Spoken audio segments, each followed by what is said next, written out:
अभी हम जो पढ़ने जा रहे हैं वो सीबीएसई की बुक है, पॉलिटिकल साइंस के क्लास 12 की, और बुक का नाम है politics in India since independence. तो जैसा इसके नाम से ही पता चल रहा है, आज़ादी के बाद भारत में जो जो गतिविधियाँ हुई है उस समय के लीडर द्वारा, उस समय की पॉलिटिकल पार्टी द्वारा, जो जो वहाँ की सिचुएशन रही थी उस टाइम की, उस टाइम से लेकर अभी तक की, वो सारा इस बुक में डिस्कस किया गया है।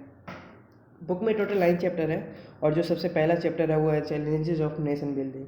तो ये अभी हम पढ़ेंगे चैलेंजेस ऑफ नेशन बिल्डिंग, मतलब उस टाइम के जो चैलेंजेस थे भारत को बनाने में, जो जो कठिनाइयों का सामना करना पड़ा, उन सब चीज़ों का हम इस चैप्टर में डिस्कशन करेंगे।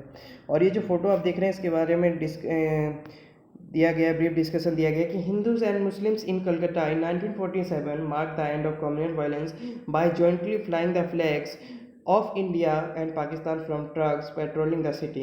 This rare photograph captured the joy of freedom and the tragedy of partition in India and in Pakistan.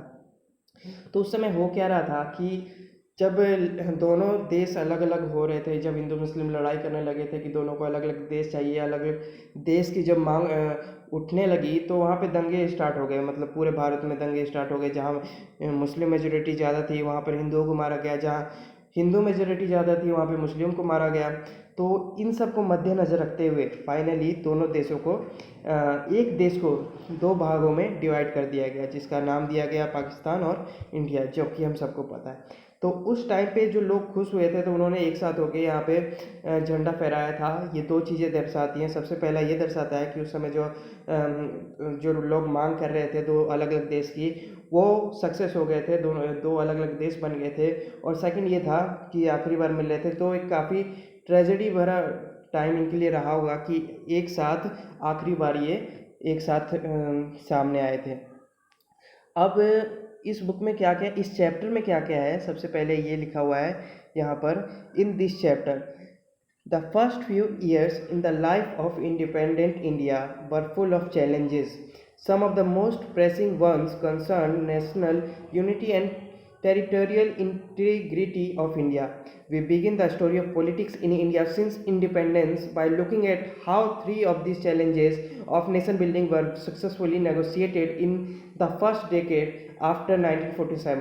तो बेसिकली ये कहना ये चाह रहा है कि जब देश आज़ाद हुआ था तो उस टाइम पे चैलेंजेस तो बहुत सारे थे, क्योंकि ये काफ़ी जो इकोनॉमी में काफ़ी टूट चुका था भारत। तो इन सब काफ़ी चीज़ें थी उस समय जो कि चैलेंज बन के उभरी थी। लेकिन जो मेन 3 चैलेंज थे, जो मेजर 3 चैलेंज थे, वो यहाँ पे लिखा हुआ है कि उस टाइम पे शुरू के 10 सालों में वो 3 मेजर चैलेंज उस समय उस टाइम की सरकार के लिए क्या रहा था, उस टाइम की गवर्नमेंट के लिए क्या रहा था।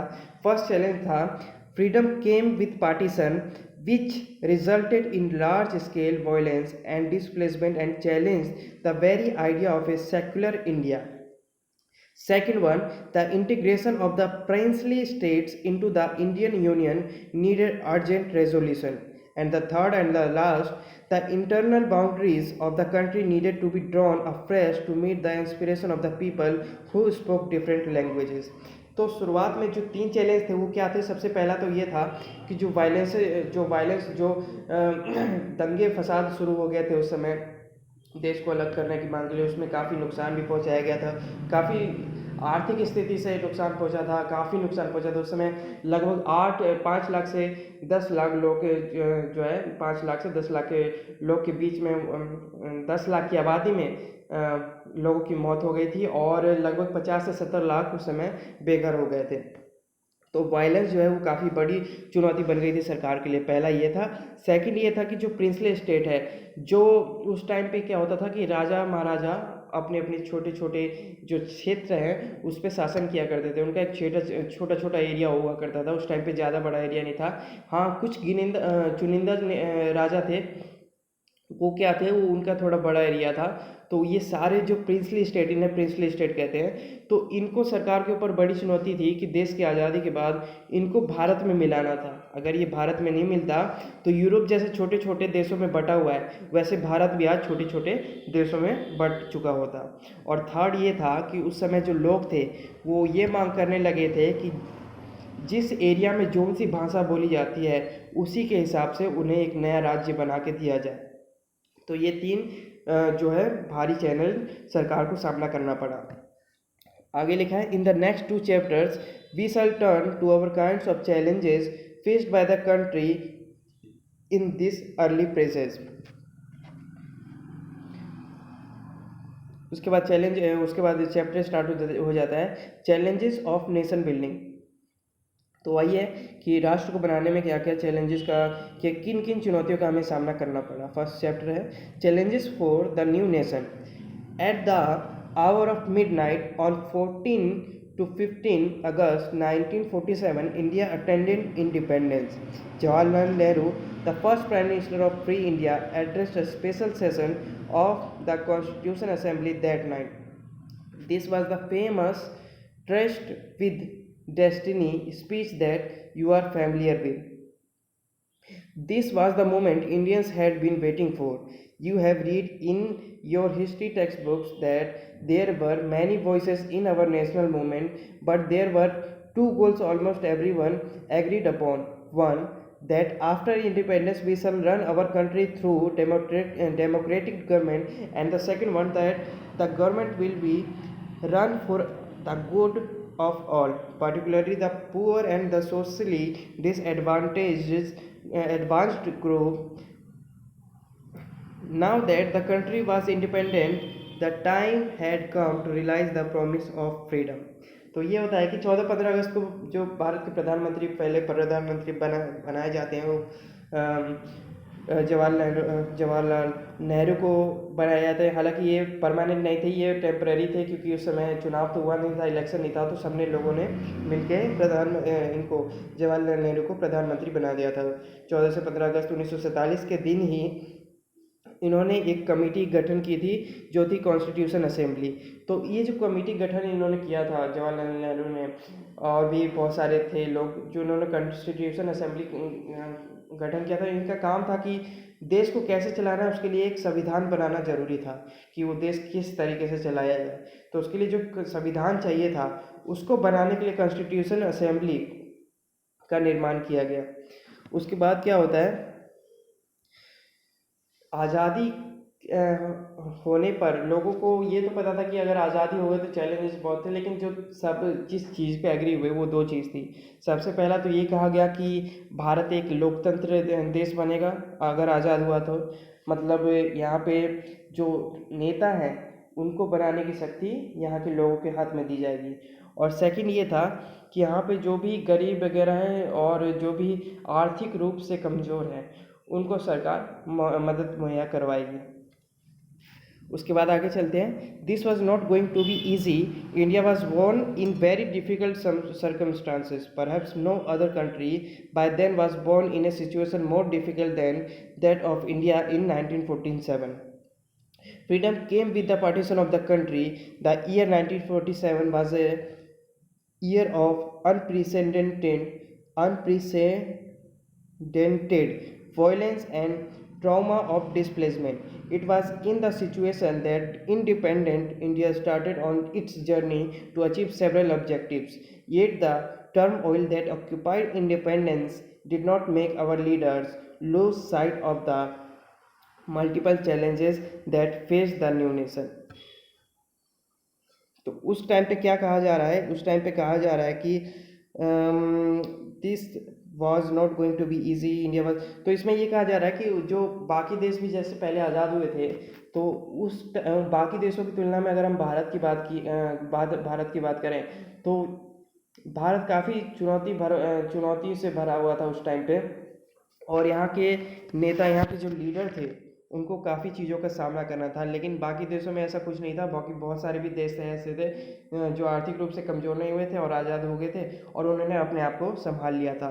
लेकिन भारत के बारे में जो लोग कह रहे थे, वो ये कह रहे थे कि ये जो काफ़ी गरीब देश है, ये अगर ब्रिटिश से अलग हुआ तो ये खुद को संभाल नहीं पाएगा, और पूरा जो देश है इस चक्कर में पिस के रह जाएगा। ये जो फोटो देख रहे हैं, फोटो में यहाँ पे दिया गया मेंशन है, prime minister Jawaharlal Nehru speaking from the red fort 15 अगस्त 1947। तो ये दिया गया कि जब देश आज़ाद हुआ तो उस समय जवाहरलाल नेहरू कैसे भारत के लोगों को उस समय संबोधित कर रहे हैं। उसके बाद यहाँ पे आर्टिकल दिया गया उस टाइम के पेपर का, end of 200 years old British rule in India. तो जैसे जाहिर हो रहा है टाइटल से ही कि उस टाइम के पेपरों में भी छपना शुरू हो गया था कि अब फाइनली जो ब्रिटिशर्स का जो शासन है वो ख़त्म हो गया इंडिया से, और इंडिया एक फिर से न्यू कंट्री मतलब इंडिया एक नई कंट्री बन गई है। और यहाँ पे एक और चीज़ है, टू डोमिनियंस क्रिएटेड। यहाँ पे टू डोमिनियंस क्रिएटेड मतलब है कि नए दो जो देश बने हैं, दो देश बने हैं पाकिस्तान और इंडिया से। तो टू डोमिनियंस क्रिएटेड मतलब दो देश बने हैं, एक तो है पाकिस्तान और एक है इंडिया। और यहाँ पे 3 चैलेंजेस है जो हमने ऊपर भी पढ़ा था कि वो 3 चैलेंजेस क्या थे, इसमें हम ब्रीफ डिस्कशन करेंगे वो 3 चैलेंज क्या थे। Broadly, independent India faced the 3 kind of challenges. The first and the immediate challenge was to shape a nation that was united, yet accommodative of the diversity in our current society. India was a land of continental size and diversity. Its people spoke different languages and followed different cultures and religions. At that time, it was widely believed that a country full of such kinds of diversity could not remain together for long. The partition of the country appeared to prove everyone's worst fear। तो इसमें वही है कि जो मैंने आपको बताया कि लोग के ये माना जा रहा था, लोगों का बाहरी देशों का भी ये माना जा रहा था कि एकदम से अलग हो जाना ब्रिटिशर्स का, एकदम से तो अलग नहीं, लेकिन फिर भी शुरुआत के कुछ सालों तक सबका मानना था कि ब्रिटिशर्स को अपना एडमिनिस्ट्रेशन ही यहाँ पे रहने देना चाहिए था, लेकिन एकदम इन्होंने बोला कि नहीं, हमारा एडमिनिस्ट्रेशन रहेगा। इंडिया ने कहा हमारा ही एडमिनिस्ट्रेशन रहेगा और रूलिंग भी हमारी रहेगी। तो सबको ये समझ में नहीं आ रहा था कि कैसे आखिर संभाल ये जो देश है, ये जो नया नया देश है, ये अपने आप को खड़ा कैसे कर पाएगा। तो वो सबसे पहला जो चैलेंज सबके लिए सामने आ रहा था और सबको लग भी रहा था कि आगे क्या हो सकता है। उसके बाद there were serious questions about the future of India. Bharat को भविष्य के लेके काफ़ी प्रश्न पूछे जा रहे थे। Would India survive as a unified country, would it do so by emphasizing national unity at the cost of every other objective, would it mean rejecting all regional and sub-national identities? And there was an urgent question, how was integration of the territory of India to be achieved? यहाँ पे side में एक note दिया गया है जो कि महात्मा गांधी द्वारा लिखा गया है 14 अगस्त 1947 कोलकाता में। Tomorrow we shall be free from the slavery of British dominance. तो इसमें बताया गया जो ब्रिटिशर्स का जो राज था, हमें कल उससे आज़ादी मिल जाएगी, ऐसा महात्मा गांधी कहते हैं। उसके बाद ही कहते हैं but at midnight India will be partition, लेकिन मध्य रात्रि को भारत जो है बट जाएगा। Tomorrow will thus be a day of rejoicing as well as of mourning। तो ये महात्मा गांधी शायद किसी लेटर या किसी को बताते हुए कहते हैं कि कल जो है हमारा देश बढ़ जाएगा, लेकिन इसी के साथ साथ हमें कल ब्रिटिशर से आज़ादी भी मिल जाएगी। उसके बाद यहाँ सेकंड चैलेंज पढ़ते हैं। The second challenge was to establish democracy. तो दूसरा चैलेंज क्या था उस समय के लीडर्स के लिए कि यहाँ पर लोकतंत्र इस्टेब्लिश करना था। लोकतंत्र यहाँ पर इस्टेब्लिश करना उस समय उतना आसान नहीं था, क्योंकि भारत एक जनसंख्या के मामले में भी भारत बहुत बड़ा देश माना जाता था और इसको हैंडल करना ये काफ़ी बड़ी चुनौती थी। You have already studied the Indian constitution, you know that the constitution granted fundamental rights and extended the rights to vote to every citizen.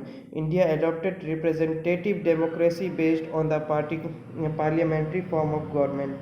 These features ensure that the political competition would take place in a democratic framework। तो हम सबको पता ही है कि democratic country में लोगों द्वारा नेता चुने जाते हैं और ये हमारे पास कुछ फंडामेंटल राइट भी होते हैं जो हमारी जो क्योंकि हम ह्यूमन है तो ह्यूमन के लिए ह्यूमन राइट्स भी बनाए गए हैं। इसी के साथ साथ कॉन्स्टिट्यूशन जो हमें देती है वो फंडामेंटल राइट्स देती है।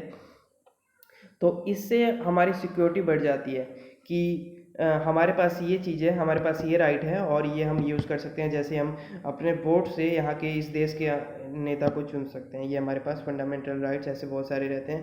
पर उसी के साथ साथ आगे देखते हैं, a democratic constitution is necessary but not sufficient for establishing a democracy. The challenge was to develop democratic practices in accordance with the constitution. तो ये इसमें ये कहता है कि डेमोक्रेटिक बनाना कोई बड़ी बात नहीं थी। अगर हम बोल दें कि भारत डेमोक्रेटिक कंट्री है तो ठीक है, बन गई। लेकिन चुनौती जो ये है कि डेमोक्रेटिक बोलने के बाद यहाँ पर हम इसकी प्रैक्टिस कैसे करवाएंगे? इतने बड़े भारत में या इतने सारे लोगों में हम चुनाव कैसे करवाएंगे? नेताओं को कैसे चुना जाएगा? इतनी सारी पब्लिक को, इतनी सारी ऑडियंस को, इतने सारे लोगों को कैसे हैंडल किया जाएगा? तो मेन चुनौती ये थी। उसके बाद थर्ड चैलेंज वाज, जो तीसरी चुनौती है वो ये कहती है कि the third challenge was to ensure the development and well being of the entire society and not only of some sections. Here again, the Constitution clearly laid down the principle of equality and special protection of socially disadvantaged groups and religious and cultural community. तो यहाँ पे ये कहा जाता है कि हमारी जो कॉन्स्टिट्यूशन है वो भी हमें ये हमें ये राइट देती है कि जो हम अगर आर्थिक रूप से कमज़ोर हैं तो हमें थोड़ी ज़्यादा बाकियों की तुलना में ज़्यादा सहयोग हमें मिला जाए, या फिर हमारा कोई कल्चर है तो उसको डिस्ट्रॉय किसी तरीके से ना किया जाए, किसी तरीके का हार्म ना पहुंचाया जाए। तो ये सारी चीज़ें हमारी कॉन्स्टिट्यूशन कहती है। और मेनली जो थर्ड चैलेंज था वो ये था कि जो उस समय के आर्थिक रूप से कमज़ोर लोग थे उनका सहयोग कैसे, उनको सपोर्ट कैसे किया जाए, उनकी मदद कैसे की जाए, उनको उभारने में उस टाइम के जो कॉन्स्टिट्यूशन अगर हम बनाएं, 1950 में कॉन्स्टिट्यूशन हमारा बना था, तो कॉन्स्टिट्यूशन हम बनाएं तो उस कॉन्स्टिट्यूशन में इन लोगों के लिए क्या क्या रखा जाए जो आर्थिक रूप से वाकई बहुत कमज़ोर है। तो ये तीसरा चुनौती था। आगे लिखता है, how did independent India respond to these challenges? To what extent did India succeed in achieving the various objective sets out by the constitution? This entire book is an attempt to respond to these questions. The book tells the story of politics in India since independence so as to equip you to develop your own answer to big questions like this. In the first 3 chapters, we look at how the 3 challenges mentioned above were faced in early years after independence. तो इसमें कहते हैं कि यही है जो हम इस बुक में पढ़ने वाले हैं, किस तरीके से हमारे कॉन्स्टिट्यूशन ने भारत के लोगों की रक्षा की, और आगे के जो 3 चैप्टर है वो हम इसी 3 समस्याओं पे पढ़ेंगे। In this chapter, we focus on the first challenge of nation building that occupied center stage in the years immediately after independence. We begin by looking at the event that form the context of Indians. This can help us understand why the issue of national unity and security become a primary challenge at the time of independence. This can help us understand why the issue of national unity and security become a primary challenge at the time of independence. We shall then see how India chose to shape itself into a nation united by a sharp history and a common destiny. The unity had to reflect the aspiration of people across the different regions and deal with the disparities that existed among regions and different sections of people. In the next 2 chapters, we shall turn to the challenge of establishing a democracy and achieving economic development with equality and justice. तो वही ये basic है जो हमें मतलब बार बार यही चीज़ें repeat हो रही जा रही हैं कि तीन जो चुनौती थी वो किस तरीके से भारत के लिए चुनौतियां थी, और आगे कैसे इससे वाकई निकल पाए, भारत निकल पाया नहीं निकल पाया तो किस तरीके से निकल गया। यही सारी चीज़ें इसमें बताई गई है। आगे चलते हैं, इसमें देखते हैं। These 3 stamps were issued in 1950 to mark the first Republic Day on 26 January 1950. What do the images on this stamp tell you about the challenges to the new republic? If you were asked to design these stamps in 1950, which image would you have chosen. तो इसमें बताया गया है कि आज़ादी के बाद ये 3 स्टैम्प्स निकाले गए थे और ये तीनों स्टैम्प्स उस टाइम की सिचुएशन को दर्शा रहे थे। अगर आपको बताया जाएगा तो आप अगर आपसे पूछा जाए तो आप किस स्टैम्प को सही मायने में उसको चुनते कि ये सही स्टैम्प है जो कि भारत को उस टाइम पे रिप्रेजेंट कर रहा है। आगे चलते हैं। The dawn of freedom, Faiz Ahmad Faiz. The sacred married brightness, this beaten by knit down, the one of that was awaited surely. This is not that down, this is not the down yearning for which had we set out, friends hoping to find sometime somewhere the final destination of stars in the wilderness of the sky. Somewhere at least must be a shore for the languid waves of the night.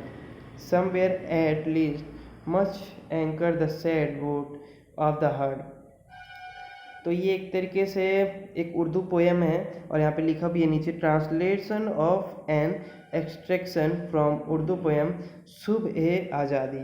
तो फैज़ ने एक poem लिखी थी Urdu language में, यहाँ पे उर्दू मुझे दिखा था इसलिए मेरे को लगा उर्दू पोएम है और ये उर्दू पोएम ही है।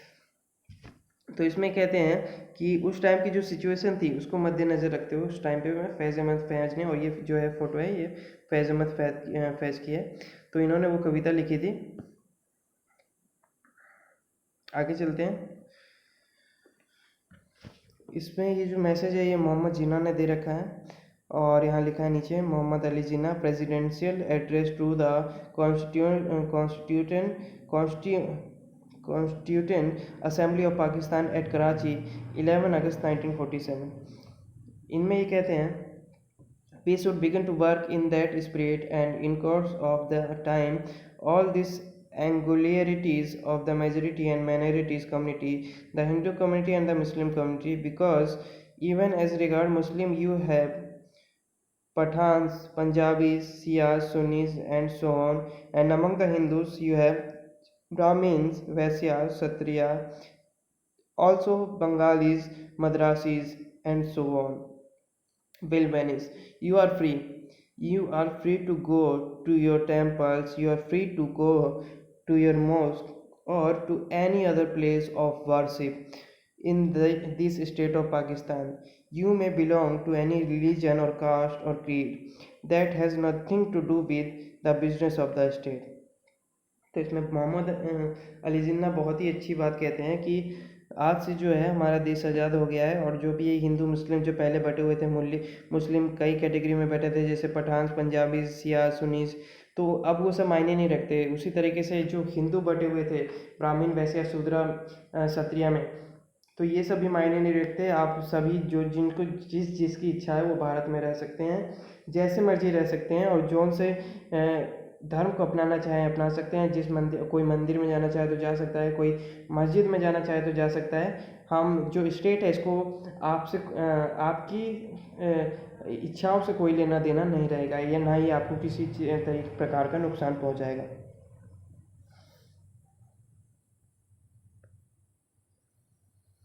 फिर यहाँ पे जवाहरलाल नेहरू में मैसेज करते हैं, Jawaharlal Nehru, letter to chief ministers, 15 अक्टूबर 1947 का है। We have a Muslim minority who are so large in numbers that they cannot, even if they want to, go anywhere else.